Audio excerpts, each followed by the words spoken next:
Warning! Kinda Murdery contains adult themes, explicit language, and descriptions of violence. It is not suitable for anyone, and we recommend you stop listening now. True crime with a dash of the paranormal, the garish, the strange, and the darkly comic.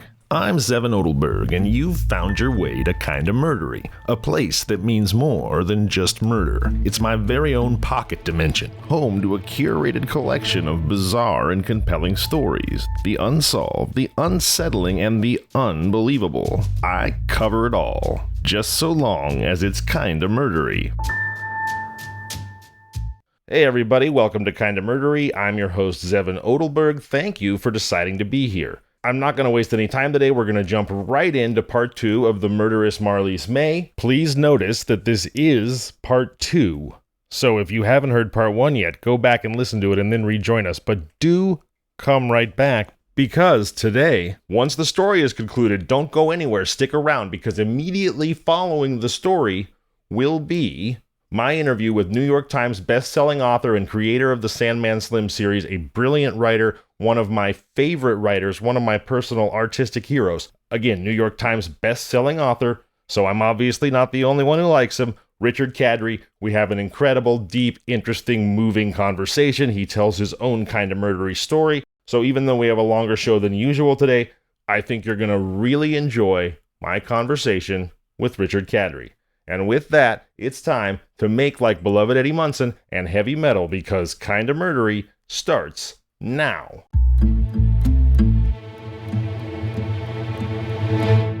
The first interview obtained from Mrs. May took place during the afternoon of Monday, November 14th. She was still too weak to give more than a brief statement, and what she did give told practically nothing. Andy, she said, came to her apartment at the usual hour of 8 p.m. on November 12th. He had a toothache, she stated, and had been drinking. While seated on the edge of the bed, he put his hand under the pillow and brought out a revolver that she kept there. She said she tried to get possession of her revolver and suddenly felt a stinging pain in her left side. She said she remembered nothing of what happened after that. She told the detectives that she had the revolver for protection, but could not remember where she bought it. In this statement, she escaped the slippery plank of Davolo's shooting himself, and the detectives knew no more than they did before. After she'd rested up a bit, Judge McGeehan and Assistant District Attorney Keir, who makes investigations for the Homicide Department of the District Attorney's Office, visited her with a stenographer. To Judge McGeehan's preliminary greeting and questions regarding the pain at her wound, she made no answers.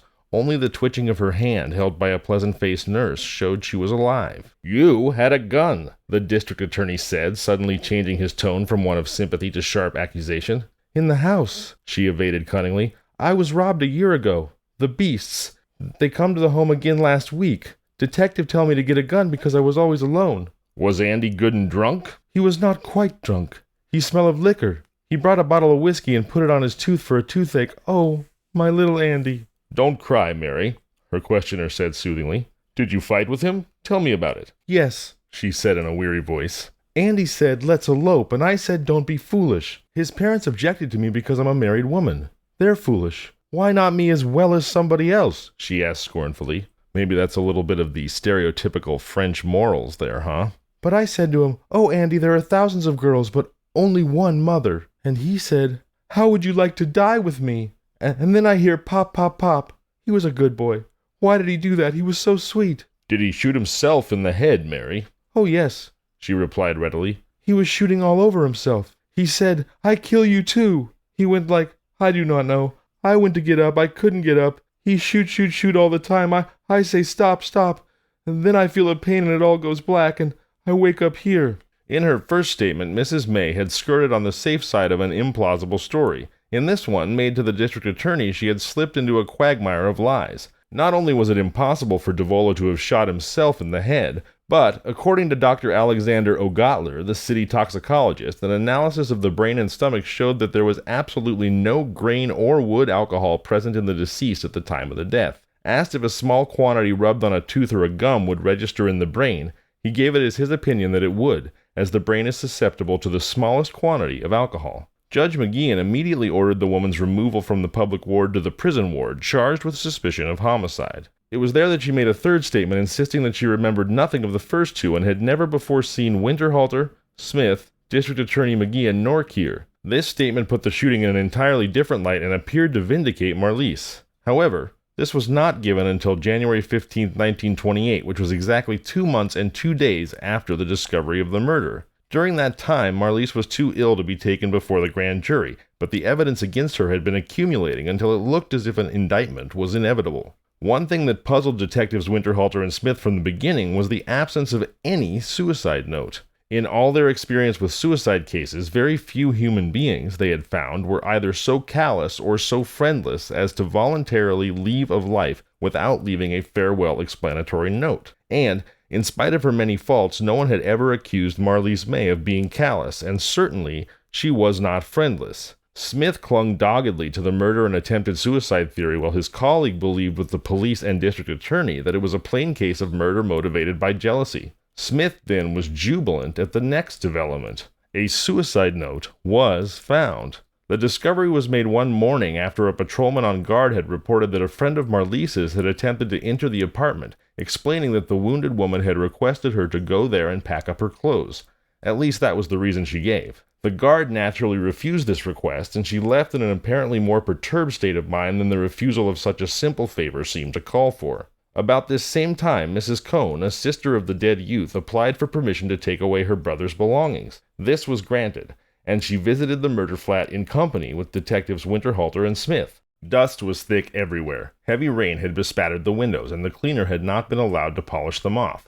The winter sunlight filtered through the grime and lit up the ghastly mementos of the crime. In picking up the derby hat referred to earlier in the story, Mrs. Cohn disturbed the dainty linen scarf which covered the dressing table. There, under the scarf, overlooked by the detectives and guarded all this time by the simpering painted French doll, she found a scattered heap of scraps of a torn letter. This was carefully pasted together in a complete pattern. It was in Marlyse's handwriting and addressed evidently to her husband. It read as follows: "Please forgive me for what I am gone to do. I know you will hurt, but understand me and forgive me.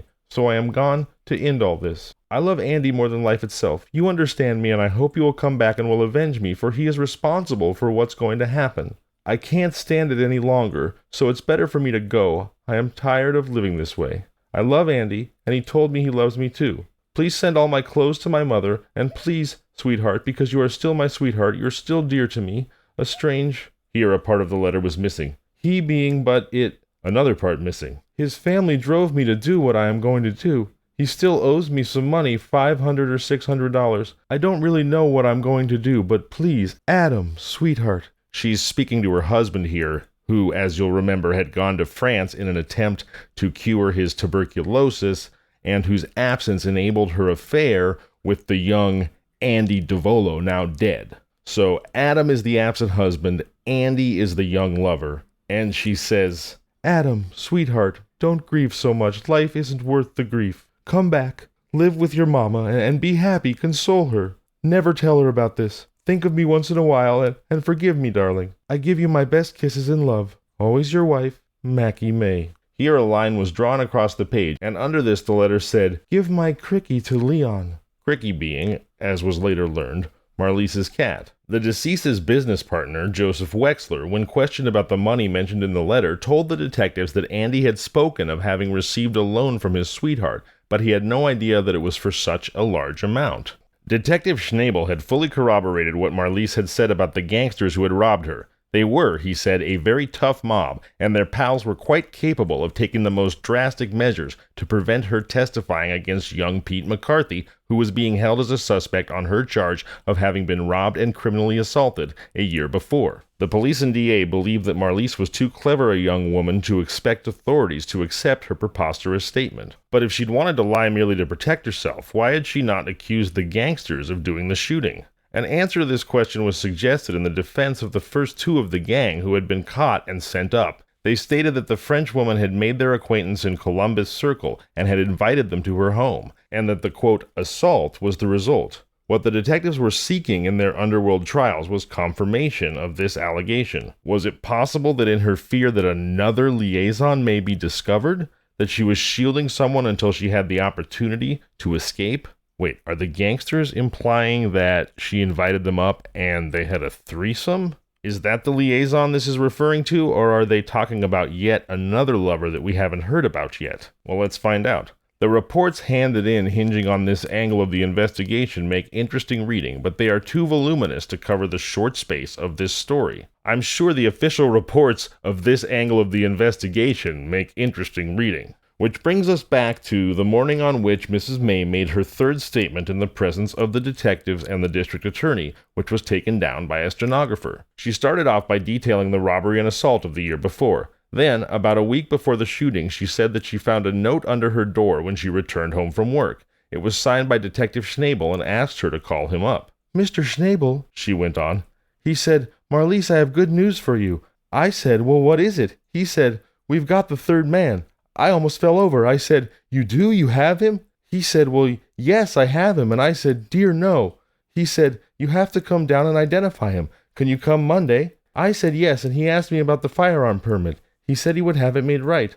I told him that 2 nights before someone had tried to break into my home. The bell rang near midnight, and I knew it was not Andy because Andy has a key. I asked, 'Who is it?' And a rough voice said, 'It's a friend of yours.' And I said, 'A friend of mine? Who is it?' And he said, 'Don't be smart. We know you had the other men arrested. If you identify him or testify against him, it's going to cost you something.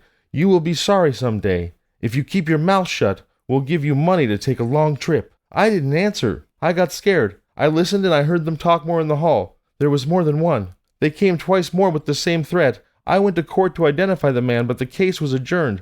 My friend Leon Kemp went with me, and she left me for just one little instant to go use the telephone when a man came up to me and said, 'You're a dirty rat. We'll get you if you identify the man.' The judge told me come next Monday." Gradually working down the night of the crime, the sick woman went on. "Andy came before 8. I was lying down. He came in and said, 'Hello, sweetheart.' And I asked him, 'What's the matter? Why are you so pale?' And he said, 'Oh, I have a toothache.' And then he said to me that I looked sick myself, and I said, 'Oh, I am.' So we went to the parlor, and he rubbed whiskey on the tooth, and I asked him if he had a good time at the party Thursday night, and he said, 'No, not so good. You know, honey, I never enjoy myself when you're not with me.' He told me about 2 Jewish girls at the party. His mother tried to make him like one, he said. 'Andy, dear,' I told him, 'this has to stop. If you fight with your mother over me, you can't see me. You can have 20 sweethearts, but you only have one mother.' And then Andy said, 'No, they can hang themselves,' he said. He told me that he loved me, and only me. Then he sees the letter I've written to my husband, and he reads it, and he tears it up, and he says, 'Aren't you foolish?' He took me in his arms, and he kissed me. 'Honey,' he said, 'I love you. Why don't you sell your furniture? We'll go away.' I told him, 'I have a husband. He was my first lover, and he's good to me. I do love you too, but it's different.' We talked for a little while, and then I went into the bedroom, and he speaks of the gun, and I tell him I kept it under my pillow. 'It might go off,' he said. 'That could not be,' I said. 'It has the safety on.' But he takes it, and he puts it on the buffet. The light is out. Suddenly I hear a noise. I think at first it is Cricky, my cat, and then I see a shadow. I scream and I say to Andy, 'Honey, somebody's in the room. Quick, get the gun off the bureau.' He runs to the shadow. They fight. I do not know what is happening. There's a bang. I run between them, for I do not know who has the gun and whose hand it is.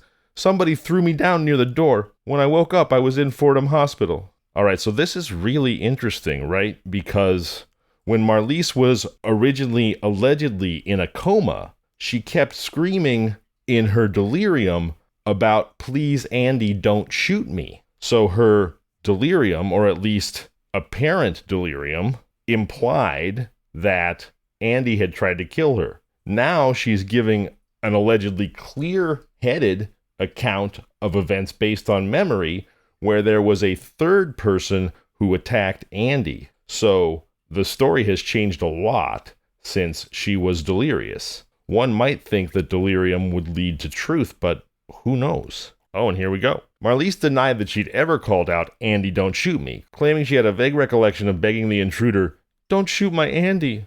Before this statement was taken down for her to sign, the district attorney had bombarded her with questions, one fired hot upon the other. Her stories, as I just mentioned, veered about like a weather vane. If this was to be her defense, it could be punctured easily enough. What the two, Marlyse and Andy, actually discussed on the fatal evening, only she could tell, since the lips of the other were sealed by death. However, in the first place, we had the word of Dr. Gottler that there was absolutely no alcohol present in the brain of the dead man. So the oft-repeated story of an alcohol cure for a toothache was a fabrication in the face of scientific evidence. Secondly, Marlyse referred to the party that Andy had attended in a way that would make it seem as if it were the first time they had discussed it, whereas the police had business partner Wexler's word for it that they had in fact quarreled violently over it the day before. As a result of that quarrel, in fact, she had flashed a gun. Third, Marlyse tried to make it appear that she was the one who was trying to break off the liaison, whereas the police had statements from 4 reliable sources that Andy was planning to leave her, and that she was madly jealous. Fourth, it was mighty improbable that a gangster would visit her apartment, unarmed, and depend upon finding a weapon in the apartment. Fifth, since Andy had himself, according to her own statement, placed the gun on the dresser, there was no need to tell him where it was. Sixth, while the manner in which the gunshot wounds were scattered about the upper part of the dead boy's torso and head did suggest a struggle in the dark, the location of the empty shells proved that he was reclining on the bed when shot. Also, it was likely that if Andy was the one who had torn up the letter, he would then hide the pieces. After the district attorney had thoroughly digested all of this, he came to the conclusion that Marlyse May was far too bright to imagine for a moment that any of these statements would be believed. Her cunning was shown in the clumsy lies woven in and out of the provable facts. The DA was convinced that all of these stories had been concocted and thought out carefully while she was planning the crime, working herself into a fury of rage on the night Andy didn't show up. Mental confusions are common in cases of shock. As a war nurse, Mrs. May had come into contact with many shell-shocked soldiers, and was familiar with the incredible accounts they give of the most ordinary happenings. Her scheme was, it seemed, to offer so many contradictory explanations of what took place in apartment 65 on the night of the murder that a very reasonable doubt would be aroused in the minds of the jury as to whether or not the police had properly investigated every lead she gave them. The DA's ultimate conclusion was as follows. Andy DeVolo's doom had been sealed the moment he became friendly with Marlyse May. All during their association, death lurked nearby. On the night he attended the party against her wishes, his sentence was pronounced. The complaints made at the station house were part of her plan. The 3 young gangsters afforded her an excellent opportunity to create imaginary threatening pals. No one ever heard those threats but herself, though they were shouted through the locked door from a public hall and in a crowded courtroom. The pistol she said Andy had urged her to buy for protection was purchased a couple of days before the murder. While there was no one to corroborate these statements, there was on the other hand no one to deny them. Although she claimed that the, quote, shadow crept in through the open window, yet none of the neighbors had heard the full assault of shots. Still, with all this overwhelming mass of circumstantial evidence against her, she might yet beat the case. Much depended on her own attitude. Her own bullet wound was, true enough, a very serious one, but it had, the DA believed, been planted carefully. He did not believe in the murder and attempted suicide theory, which would have had much influence in swaying the jury in the defendant's favor. Had the woman really intended to kill herself, she would not have staged the gangster shooting death scene so craftily. One point that puzzled law enforcement was how, if she were guilty, she had managed to suppress her guilt all throughout her delirium, the genuineness of which no one could question. A celebrated alienist, which is an old-timey word for a psychiatrist, explained. His answer was that if Marlyse had lived for some time with the idea of killing Andy rather than losing him to another woman, her subconscious mind would react so strongly to the story she had prepared that it would act out her plan without requiring aid from her conscious mind. Consequently, even in her delirium, she would be capable of guarding her tongue from betraying her guilt. All of this the DA believed to be true, but belief is not proof. The evidence was sufficient, however, to convince the grand jury, and Marlyse May was indicted for murder in the first degree and charged with killing her lover, Andrew DeVolo. As time went on, Marlyse became a great favorite in the hospital. She showed herself to be sweet and tractable, and when she was able to sit up, she spent her time in making flowers to brighten up the place and in sewing odds and ends for the patients and nurses. An indictment is a million miles away from conviction, and if she exhibited this same sweet philanthropic attitude in court, the DA would have a mighty hard time in proving the tigerish nature that he believed slumbered beneath her fair and gentle exterior.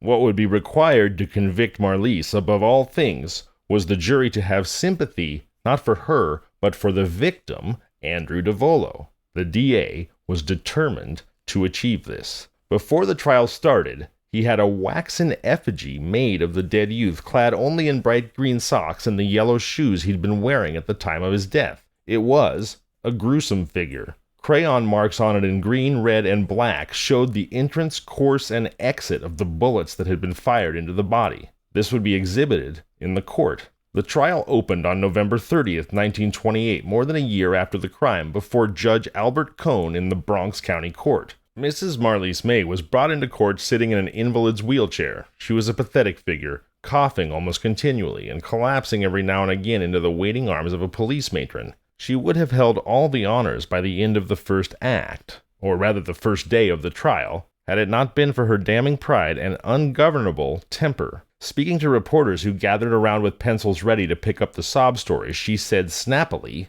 "I am fighting for my life. I am an American citizen because I married an American man, but I am not an American woman. I am a French girl, and I do not want sympathy. I want justice." Naturally, that statement brought no applause. And as soon as he saw her claws come out, the DA congratulated himself that the defendant would be his best, although certainly involuntary, ally. Her defense counsel, in contending that Marlyse had been shot and had not shot herself, made much of the fact that she had become paralyzed as a result of her wound. The DA claimed and honestly believed that the paralysis was faked, as much as her stories had been. In rebuttal, Mrs. May's attorneys placed a psychiatrist and a neurologist on the witness stand who explained the various tests to which the defendant had submitted. Here are quotations from that testimony. The question put was, "Doctor, when you try to find out if a person is malingering, that's a fancy word for faking or exaggerating an injury, what tests do you put the patients through to ascertain whether or not they may be malingering?" "A person," answered the doctor, "that malingers will not like to be tested too often. They will avoid a test. They usually like to put their fake through, their bluff through the simulation without being tested too much. They are consciously faking. It is a conscious mind and they feel the pain and therefore they do not like the examination. Whereas a hysterical person is not consciously feeling the pain. It is entirely a subconscious association of their thoughts and they like to be tested. I should not say enjoy, but they do not mind being tested." Asked for the results of the test on Marlyse, the doctor said, "I tested the defendant for sensation by the pulling of her skin, and on the right there was a complete loss of feeling, a complete anesthesia, and also half of the body, including the face and tongue. And also on the left side, above the waist, above the leg, including the face, the tongue, and the eye. The eye is the most sensitive test. I put cotton there, I pulled down the eyelash, and I rubbed the eyeball with a piece of cotton. In a normal person, the eye would close. That is the strongest reflex in the body, and there was no reflex. Then, I stuck a needle in her eye. There was no response." Good God, they stuck a needle in her eye? Sorry, that's just me editorializing, but holy moly. Medicine was positively medieval in 1928. The doctor continues, "I put a safety pin right through the flesh of her leg on the left side up to the middle, and also this was completely dead. Also the left arm. Another typical thing about hysterical people is that when you put a pin through the flesh, they do not feel it and there is no blood, or there is very little. She also got very excited when she was asked to tell the doctor her life history. She screamed and tried to scratch everybody, her counselor, Judge DeLeggy, and me, and kept crying that she wished she had died when she was shot. Then she'd calm down and smile, which is another thing a malingerer will not do. They overdo the act. Hysterical paralysis is produced by a very severe emotional reaction." Okay, just to clarify, it seems here that the doctor is saying that she was paralyzed because of hysteria, which is an old-fashioned word for madness, essentially, for having lost grip of her reason. I thought he would be testifying that she was paralyzed because of the gunshot wound. That would seem to support the defense's case, and this was in fact a defense witness, but no. He seems to be saying that she lost grip of her reason because of the tragedy of all the events, and that had caused her to become paralyzed. So again, the doctor's testimony finished with, "Hysterical paralysis is produced by a very severe emotional reaction." Mrs. May's tempestuous outbursts, however, had a very bad, or good, depending on which side of the trial you were on, effect on the jury. Time after time, her counsel was obliged to appeal to the court to order her to restrain herself. Wow, her own counsel had to ask the court to order her to restrain herself. She was functionally a hostile witness. However, her rage appeared to be unrestrainable. A smoldering rage, which every now and then burst into flame when a witness for the prosecution said something that displeased her. Adam May, her war veteran husband, had crossed from France to be at her side. He came to court from a hospital at Rutland, Massachusetts at the risk of his own life. "She was more than good to me," he told reporters loyally. "I love her very much." The trial had started on November 30th, and the jury retired at 10 o'clock in the morning of December 13th, 2 weeks later, to consider the verdict. Mrs. May had, in the interim, sneered and screamed herself into the disfavor of everyone except her faithful husband and her loyal friend, Leon Kemp. Leon, by the way, which perhaps should be pronounced Leone, I'm not sure, is a woman. Within 5.5 hours, a verdict of guilty of manslaughter in the first degree was brought in. "This verdict, in the opinion of the court, is the correct one," the judge said, addressing the defendant. "You killed Andrew DeVolo while you were in the transport of rage and jealousy. There can be no justification for the crime you committed. I am not unmindful of your physical condition and of the surrounding circumstances which culminated in this unfortunate occurrence."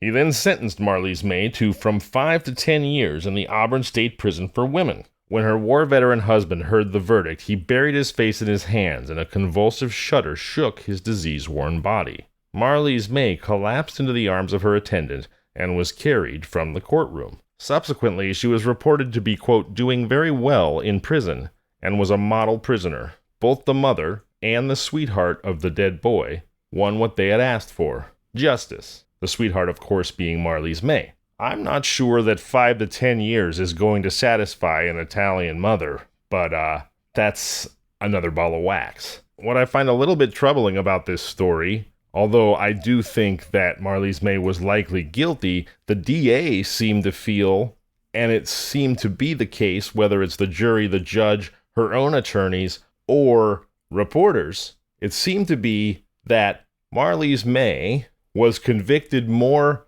for being an unlikable, strident woman publicly and in court than for the strength of the evidence against her. Even if they reach the right outcome, I'm not sure what it says about our society if a woman's composure is even more damning than the facts against her, especially in the case of murder. But I don't have an answer for you there. And what just kept popping into my head throughout this story was the old Shakespearean quote, "Hell hath no fury like a woman scorned." And it seems that Marlyse May herself would tell you, hell hath no fury like a French woman scorned. So treat your ladies, and apparently especially your French ladies, well. Now, even though the murderous Marlyse May has come to an end, please don't go anywhere. Today's show has a slightly different format than usual. We're going to move directly from the story to my interview with New York Times bestselling author Richard Kadrey, creator of Sandman Slim, phenomenal writer, one of my personal artistic heroes. It's a very moving conversation for me. It's a very interesting conversation. He's led quite a life. He tells us his own kind of murdery story. So stick around and listen to my interview with New York Times best-selling author and creator of Sandman Slim. There's a movie in development, by the way, guys. Richard Kadrey.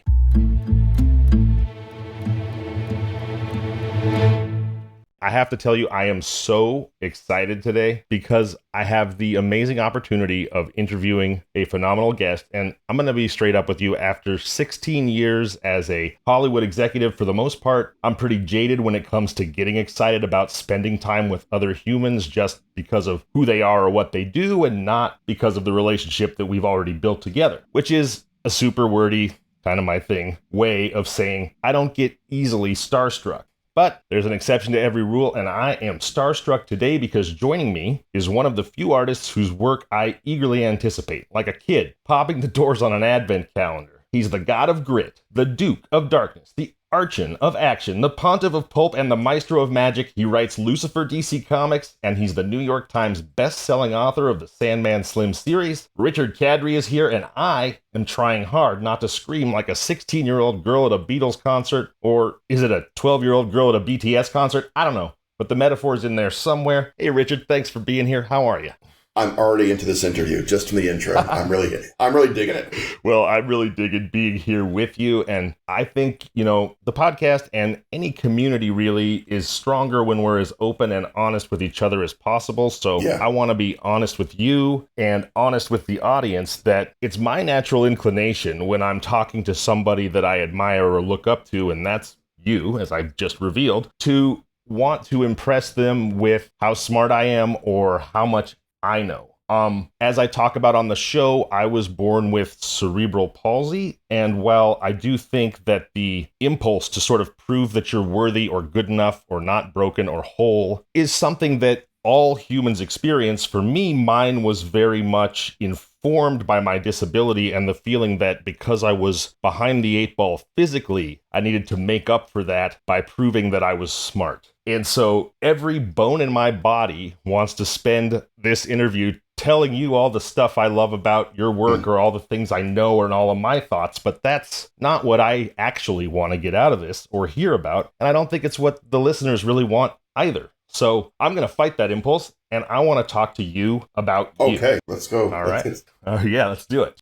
Obviously, you're a New York Times best-selling author, and so you're a very accomplished, excellent writer. And I want to ask you, tell us a little bit about just your natural journey as a writer. How young were you when you first started writing stories? When do you first remember writing your first story? Really, as far back as I can think, my mother was a writer. She was a local reporter on a Brooklyn newspaper. I mean, a real small thing, but that meant I got to see how writing worked, how she created stories, did interviews, collected other information, and the tools of writing were always around the house. There were piles of pads, different kinds of pens and paper and, highlighters and different kinds of typewriters. And I just became fascinated with the simple tools of writing. And I think I started my first novel when I was 10. I remember that. I don't remember what it was called or anything else. I illustrated the front cover. I remember that.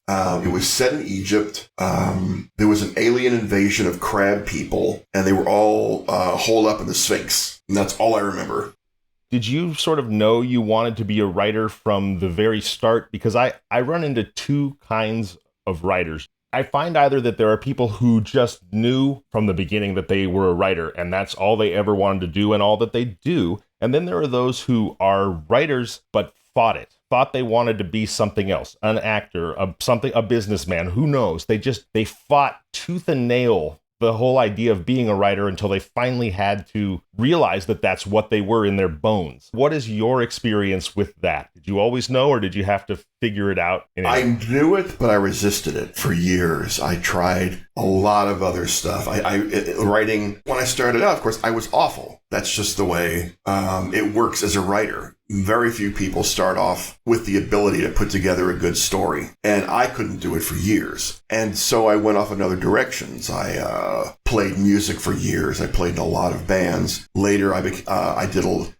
made money in photography. But it always came back to writing in the end. It just kept pulling me back. So I was definitely, from childhood, knew I was going to end up a writer, but then I spent years resisting that until I just couldn't do it anymore. Was there a moment, like for me, I remember, not to do with writing, but I remember the moment, I was about 27 years old. I used to go out and party all the time. Mm-hmm. And my friends and I would always go to the same haunts, kind of like the Tiki Bar in Sandman Slim. We'd always go to the same bars and we'd always hang out. And there was the regulars, the lurkers and others. Sure. And I thought, this is so fun. This is amazing. I'm going to do this forever. And there was one night when I was 27 years old where all of a sudden, I don't know if it was my biological clock or what, but I was like, it's too crowded and loud in here. These people suck. This whole thing sucks and I hate it. And from that moment, like a snap of the fingers, I hated it.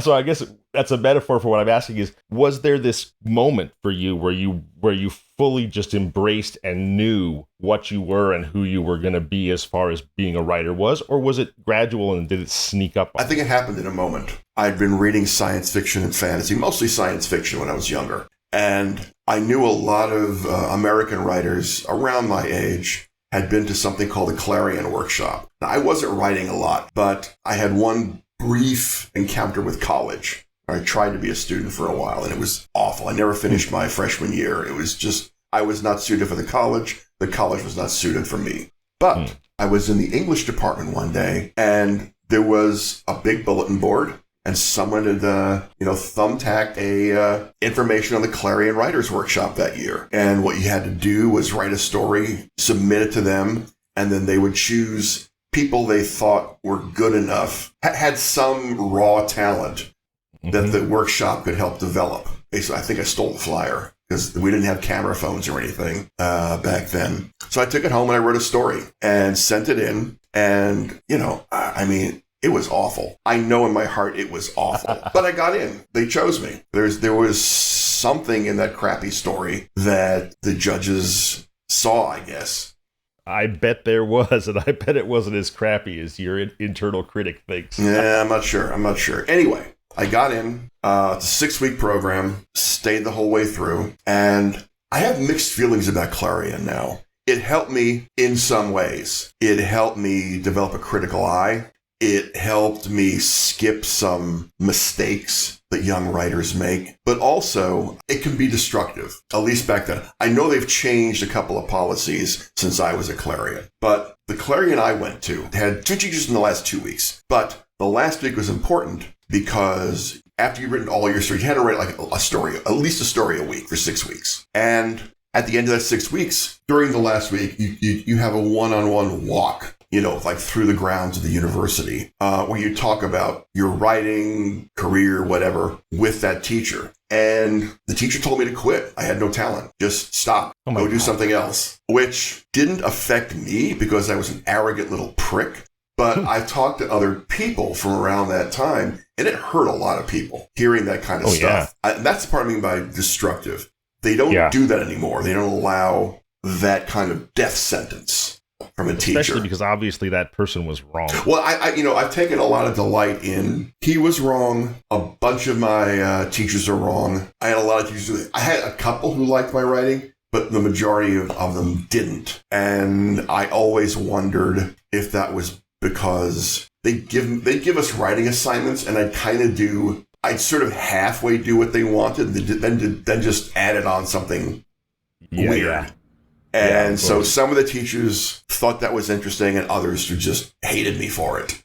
Well, and, ask anyone who's ever been great at anything from, Tom Brady and Michael Jordan to just about anybody you could name in any discipline, and they'll tell you that proving the haters wrong is one of the strongest motivators for a lot of people. And so it sounds like it motivated you, too. I actually dedicated one of my books to all the teachers who said, stop writing. As I mentioned at the top, Richard Kadrey is the New York Times best-selling author of a series called the Sandman Slim series, and it is a series that I absolutely adore. There are 12 books. The way that I would describe it, and Richard, please correct me if I don't do this well, but Sandman Slim is a half angel, half human man who gets sent to hell by his enemies and busts out of hell to wreak revenge upon them. That's the basic moment where the story starts. And he lives in a world that is full of angels and demons and the monsters that we all may know, things like vampires and ghouls, but it's in an urban setting set in Los Angeles. And so it's this cross between epic fantasy and urban hard-boiled detective fiction. And the books are phenomenal. Did I do okay describing what Sandman Slim is in case anyone doesn't know? Yeah, that's a good description. Stark is a Nephilim, basically, which, go Google that. That is basically a Nephilim is the product of an angel impregnating a human woman. And there's a lot of religious subtext to Sandman Slim, which comes out of my background. I mean, I was a churchy kid when I was young, and again, being thrown out of things where I was thrown out of college, I was kind of thrown out of church for asking too many questions about the Bible. And so I've always been fascinated by those questions and by the stuff that the sort of powers that be don't want to talk about. So the story of the Nephilim, the story of God and Lucifer, their positions in the hierarchy of spirits, and how they relate to the idea of evil in the real world. If you went to any kind of Christian church, especially when you're a kid, you're given a pretty simplistic view of the world. Then if you actually read some books, or if you actually read the damn Bible, which almost none of the people I went to church with ever did. They just quote it. They don't read it. Yes. Yeah, you quote it because that's what the preacher tells you. But they leave out a lot of stuff. And I think the breaking point for me, it came when asking questions about Lucifer. I mean, I've always been fascinated by Lucifer. And then in the Old Testament, discovering that Lucifer was basically the tester for God. In the book of Job, you have him endlessly fucking with Job, but it's part of God's plan. Right. Which we're not supposed to talk about. So Lucifer is basically not God's hitman, but, the jerk who does God's worst jobs for him. And then he gets developed by the church into the big horned monster we are told to fear because it's a great control system. I have to say, for myself personally, and maybe I would have figured it out on my own if I'd actually read the Bible cover to cover, I was raised nominally Catholic as well, and I'm very much fascinated by and love the stakes and the bombastic, epic nature of that whole ethos. And I think that's part of why I love the angels and demons aspect and the God aspect in the Sandman Slim books. But for me, it was actually your Lucifer character, Samael, in Sandman Slim, who helped me to clarify some of my own spiritual beliefs. Now, I usually don't talk about religion for obvious reasons on the show. Yeah. And I want to say at the outset that I have nothing but the utmost respect for everyone and whatever they may believe. For myself personally, the thing that always kind of bothered me from a logical standpoint was the idea that an all-powerful, omnipotent, omniscient being like God himself could have anything close to an equal rival. The idea that the devil was the adversary and that there was some push and pull between God and the devil where one of them or the other was always just barely winning the tug of war didn't make any sense to me. But I didn't articulate it even in my own head very well. And then I started reading Sandman Slim and discovered what you've just stated so beautifully, which is essentially the devil is God's most trusted angel, the only one that he trusts enough to give the shit jobs to. And that really clicked for me. Oh, wait, he is strong enough and worthy enough to actually be able to bear the burdens of being the enemy because we must have one. That idea was like a puzzle piece falling into place for me, and that's one thing that I love about the books. Well, that's nice to hear, because for all the bluster and punching and gunfights and all the rest of it in the book, I actually was hoping some people would kind of ask questions like that, because I was, like I said, I was presenting a lot of stuff. I'd done a lot of research and my own background just in life. I actually kind of wanted to pose some weird little questions, not in any kind of bombastic way, just a sort of subtext in there. Another aspect of Lucifer that was important to me in the Sandman Slim books was that he's also kind of a brat. He has some power. He knows on some level that he's daddy's favorite. And because of that, I guess, I don't know, man, I never thought of this before. Maybe like me, he asks questions he's not supposed to ask. And this has been used in a lot of work now. So it's not going to sound so revolutionary. But basically, my Samael was really into free will. It's like, well, God, you've given humans free will. Why can't we have them? Basically, we're slaves. We, being the angels, are a slave class. And how can you justify that? And that's the original war in heaven, right? Was basically, in a way, a kind of slave rebellion, at least in their eyes. It seems that the obvious answer from God to Samael in that, when that question is posed, would be, well, you all are just way too powerful to be running around doing whatever you want. Do you think that the answer is as simple as that, or is there more to it, and if so, why? I think there's more to it. I think now you're getting into the question of what is a deity. And in the Sandman Slim universe, God did create the angels. In the Sandman Slim universe, God is a bit of a fuck-up. I stole some Gnosticism here. God's a fuck-up. Basically, about halfway through the series, Stark realizes that God isn't what he'd been taught or what he believed. That, in fact, God is, in his mind, kind of the janitor of the universe, not the thing that built it, not the thing that runs it, but just kind of this guy who kind of sweeps up at night. And he's right and he's wrong. Without giving out spoilers, in the end, God is God, but God isn't the God that we're taught or we think about.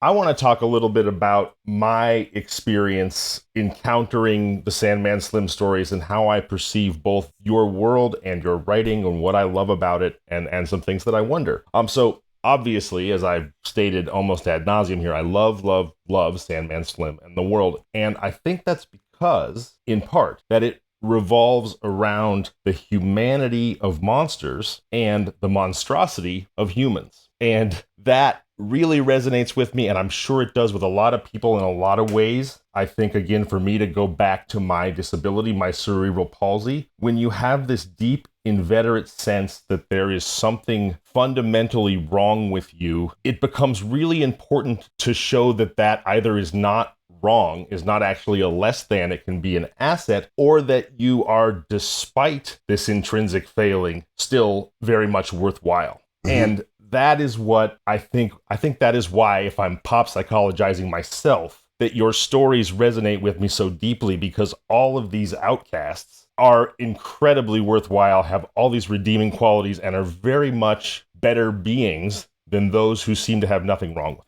them. Am I on point with that theme? And if I am, where in your life do you feel like that need to express those kind of ideas came from? Guillermo del Toro really articulated this well, and of course I can't quote him verbatim. But basically, I've always been very comfortable with monsters. I always thought the idea of monstrosity and fearful beings, things that were rejected by normal society, were basically my neighbors. I live with monsters. I don't trust intrinsically the good people, the people who are put up as our role models. When I was younger in Texas and in LA later, I had dual lives. I realized that there were nice people in the world with nice straight jobs and nice straight lives, and I had them as friends. But then I had the crazy people and the drug dealers, the weird musicians and artists, prostitutes, pimps. When I was a kid in Texas. And I realized I couldn't mix. It took me a while to realize when I was young, you can't mix those worlds. So I sort of hung out with both of those groups when I was growing up. And I had friends in the straight world, but I was more comfortable with the people I knew at night. And those were the musicians, the artists, the prostitutes, and thieves of all kinds. Interesting. Yeah, that makes a lot of sense to me as well. I grew up in Humboldt County in a time when weed was legal nowhere. I grew up off the power grid, all wood, cooking wood, heating, solar and water power, hour from town. And I was a bright kid and had a life that was very straight and etc., kind of as you described. But then at the same time, when you have a completely illegal, and this was back when the black helicopters were flying all the time, economic engine that's worth $1.5 billion a year, a lot of the pillars of your community might actually be backwoods drug lords. Yeah. And also the pillar of the community and a good person, and that's not necessarily mutually exclusive. And so I had a similar experience of feeling like I knew a lot of people who were just regular good people, and then I had friends that were really close to the edge in all kinds of ways. And that feeling of living between two worlds, I mean, now that you've said it, I think that also describes even the physiology of Sandman Slim James Stark, right? As a Nephilim. He's literally between two worlds. Absolutely. Absolutely. He has that human connection, but he's never far from hell. Right. And the Hellion world that he spent all those years in. He's definitely living in two worlds at the same time, trying to keep them separate. But of course they keep bumping into each other, and he's constantly moving at different points, constantly moving from our world back to hell and then back to our world again through various means. And he never particularly likes it. He hates, I mean, it should be said about the series that in the first book, when Stark escapes hell and is looking for revenge, to my mind, he is clinically insane. Mm-hmm. He has spent 11 years in hell, being tortured, being thrown into an arena, being forced to fight, demons, other human souls, monsters of various kinds. When he gets back to Earth, he is a time bomb. He is instantly violent at the slightest provocation, because that's what he's learned over all those years in hell. That's his survival mode. And the series over those 12 books is about the rehabilitation of a monster. Mm. So that first book, he comes back to the world wanting revenge on the people who sent him to hell. But in a way, he wants revenge on the world and God and the angels for leaving him there, for letting this happen and ignoring him. Father, why have you forsaken me? Yeah, I mean, as someone who was not slated to go to hell, at that moment at least, he was dragged there. obviously against his will, but he was not dead. He was actually alive in hell. He's the first, I suppose, since depending on which theology you're talking about. Sure. Christ was the only other living person in hell at one point, briefly. But right. So he would be the second living person in hell. So he spent 11 years being beaten up as a living human being. He escapes and he wants revenge on the people who sent him there, but he wants revenge on the world. And kind of in the back of his mind is, I want to kill these people, but if I destroy the world along the way, cool. Right. Yeah.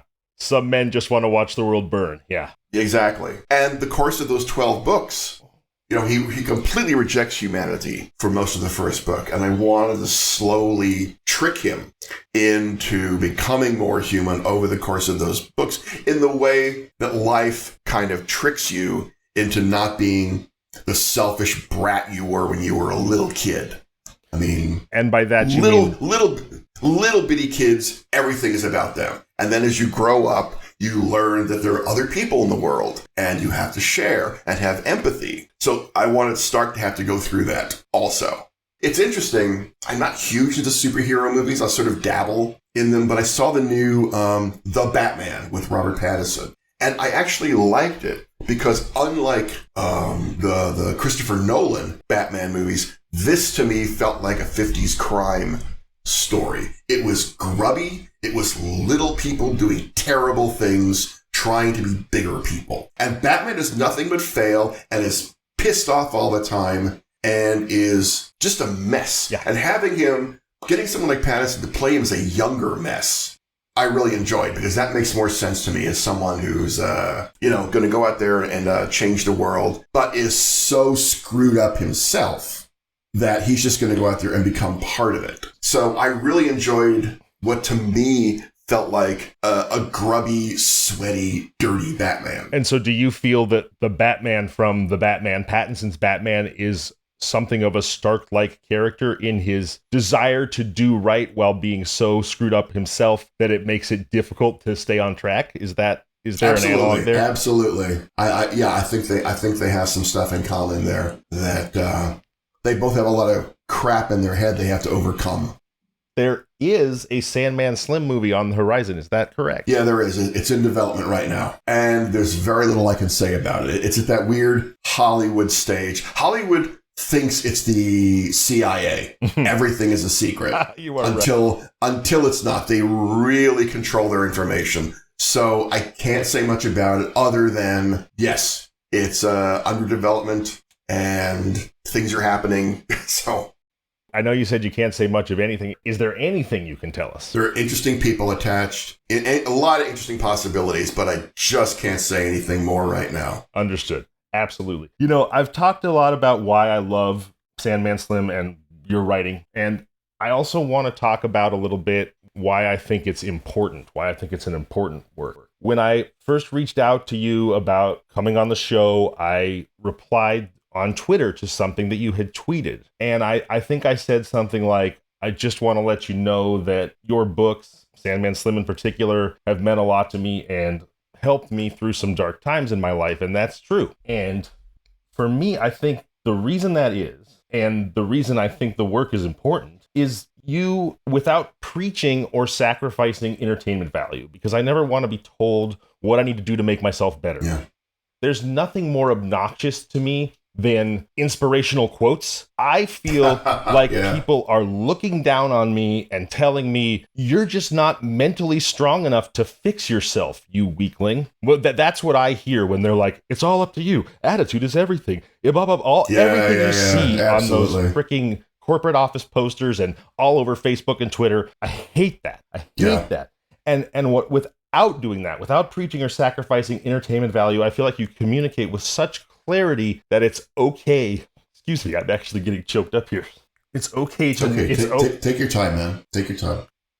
I did a whole course of hypnotherapy. And basically the way that works is you talk about something that is bothering you, went wrong in your life or whatever, and you don't get hypnotized like they put you completely under and make you act like a chicken. But the therapist will ask you, well, why do you think that is? And what happens, it's like peeling an onion. You keep giving answers. You keep giving answers and giving answers, and it's always the wrong answer because it's all the lies you've told yourself. And eventually you give the right answer, the real answer, and when you do, you just cry. And I hated it so much because it was such hard work. But I think what happened to me just now is I didn't really realize fully until I started trying to tell you what it really was that is the reason that your books mean so much to me. And that's why I got so choked up. And what it is that it's okay to not be okay, but even if you're broken, even if you're a monster, not only are you worthwhile, but you can still do good. You can still be the hero. And I think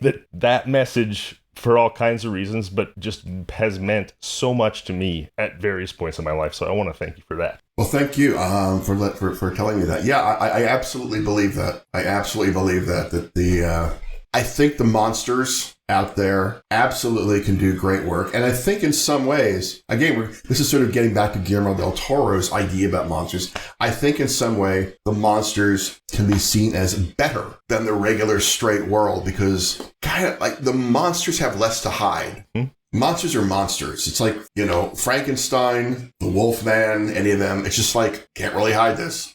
Right. It's like, I'm kind of this thing, and I'm just going to go out there and try to live a life and try not to screw things up too much. But I probably will along the way at points, but I'm doing my best. Yeah. I'm doing my best. And you people aren't any better than me when you get right down to it. Yeah. You had said earlier how you don't really trust nice people or what have you. I'm paraphrasing, and I'm exactly the same. My dad told me once, and I don't know if he said this first or if he was paraphrasing someone else, but he said something like, never trust a man who doesn't drink beer. Now, of course he didn't mean that literally. Of course, I'm not encouraging alcoholics to run out and start drinking. But what he meant was, if you can't see somebody's vices, then they're hiding something a whole lot worse than what you can see in others, is the basic premise. Yeah. And I've always felt like that was true. When I meet people that are just so pitch perfect and everybody loves them, I'm like, what is going on here? Oh, yeah.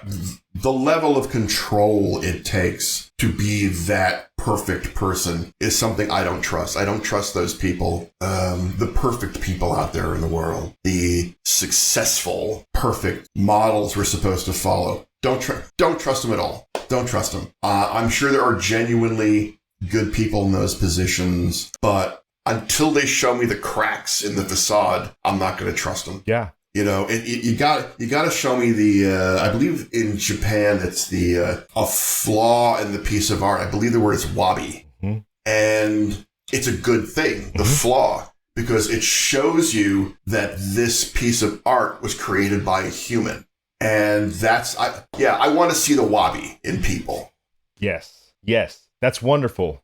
Richard, you've already either told us directly or alluded to some pretty incredible stories and relationships from your own life. One of the things I like to do here on Kinda Murdery when I have a guest like yourself is to ask them if they have any Kinda Murdery stories from their own life that they could share with the audience. And so do you have a Kinda Murdery story you could tell us? Yeah, I'm 99% sure the statute of limitations is run out on this one. It's kind of murdery in the sense that I guess all of us could have been shot for doing this. Luckily, we got away with everything. But 30 plus years ago, I was in Paris at Christmas with an old girlfriend, staying at a weird little hotel near Notre Dame. The Hotel Esmeralda, which is also near Shakespeare and Company. There you go. One night, it was right at, I think it was Christmas Eve, in fact. We were hanging out. We had food in our room. We really didn't want to go out to dinner. We thought we were going to go do it, changed our mind. And at one point, my girlfriend and I ended up in the lobby with the night clerk. Wow. Who turned out to be, I don't remember his name, he was a Peruvian philosophy professor who had emigrated to France and was sort of working his way up. 3 Ps. Peruvian philosophy professor, 3 Ps. There you go. And when we talked to him for a while and was like, oh, it's your first time in Paris at Christmas. I'm going to show you around. He just basically shut the place down. We got in his car, drove all around Paris for a long time. The murdery part of the story is he drove us to Versailles, which is, of course, closed. It's Christmas Eve. We walked around the outside. Someone had left a door open. No. We fucking snuck into Versailles, midnight on Christmas Eve, and it was full of fog, and it was right out of not a horror movie, it's more of a spooky movie. So things were swallowed by the fog, and as you walked through, they would slowly come into view through the fog. The building itself was inside was full of fog. Just on the edges, mostly the cool fog part was in the gardens. So we walked around. This is all pre 9/11, by the way. Right, of course. And so we hung out there for a while. We walked around. We were very quiet because we noticed that as we came in, there was a guard station 20 yards away. We were real quiet, but all the guards were in there drinking. It was Christmas Eve. They didn't fucking care. So that's amazing. So we were there for a while, and then we decided, okay, we've sort of pressed our luck. Let's get out of here. We go back to the fence where the door was. It's locked. Oh, no. And the guardhouse is there. We can hear voices and all kinds of stuff going on. It's like we do. So we got the hell away from there, walked way down the wall. And basically it's like, this is a stone wall. And it was just like, oh, we're climbing.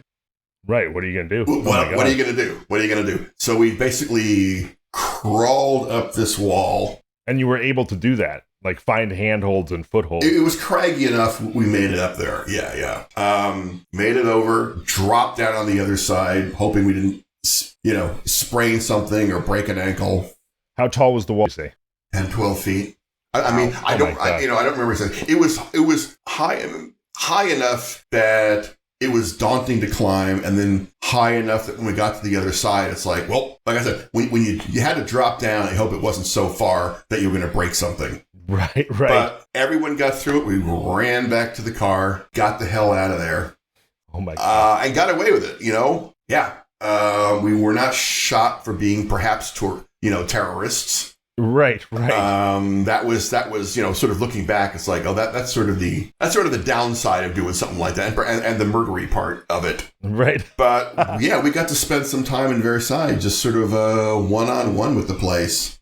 That's amazing. On Christmas Eve, which was just sort of extra special. I'm sure everybody's dying to know what's next for you. What's next for Richard Kadrey? What's in the hopper? What's coming up? You got it. I am rewriting a novella right now. Let's see. Can I talk about the Pale House Devil will be coming out sometime next year. I have written a horror novel with Cassandra Caw that will be out next year. It's called The Dead Take the A Train. I love it. And I have another secret book coming out next year that I don't think I can quite talk about yet. But there'll be more stuff next year. And there are some Sandman Slim stories, short stories coming. And like every rock star, I'm hoping that you change your mind and bring him back for real in novels. Well, we'll see. I think I need a break from Stark. I think the world needs a break from Stark. You don't want to be the last guy at the party. I hear you. I hear you. So I wanted to end the book there. If something brilliant occurs to me later, maybe I'll say. I never want to say absolutely no to anything. Richard, again, thank you so much for your time. Thank you for the wonderful stories you've shared, the insights, the inside look at a craft at which you are a master. I can't tell you how much I appreciate having you here on the show. Thank you. And for Richard Kadrey, I'm Zevon Odelberg, and this has been Kinda Murdery. If you've enjoyed today's Kinda Murdery, please tell your friends and family, tell strangers, leave a review. It's the best way to ensure that I can keep telling that special brand of bizarre and terrible tales that you'll only find here on Kinda Murdery.